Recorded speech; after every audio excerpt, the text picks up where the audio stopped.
يا صباحو، صباح الفل، صباح كل حاجة حلوة.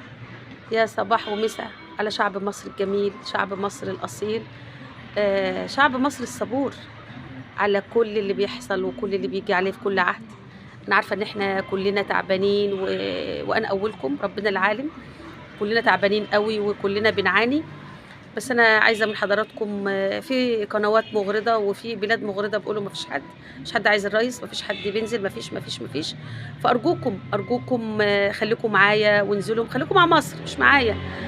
كله يخش الصفحة إيمان الباز بالإنجليزي، كله اللي ما عندوش الصفحة يعمل متابعة وينزل الحاجات، المؤتمرات اللي أنا لفيت بيها مصر، من بالقاس لمتغمر للمنصورة للقاهرة، نادي سبورت في القاهرة، نادي عالمي، في ملايين المصريين دعما للرئيس.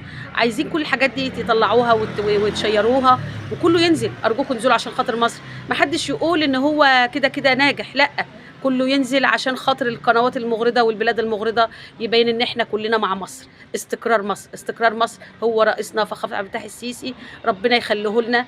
وكل الصعالقه اللي نزلت انتوا شفتها، شويه الارجوزات اللي نزلت في الشارع دي ما تساوي حاجه. شويه ارجوزات كده ما تنفعش لمصر. دي مش قيمه مصر. قيمه مصر فوق قوي، مصر فوق الجميع. تحيا مصر. كله ينزل، كله ينزل ويشارك في العرس الجديد، عرس مصر، وان شاء الله بالنصر يا مصر. وكل شيء ان شاء الله هيتراجع وهينزل، لان كل البلاد وقعت. شوفوا الدنيا حواليكم عامله ازاي، وشوفوا الاسطول اللي جاي في فلسطين، ده جاي لمين؟ ده جاي لمصر. اصحوا يا مصريين، اصحوا، مصر مستهدفه.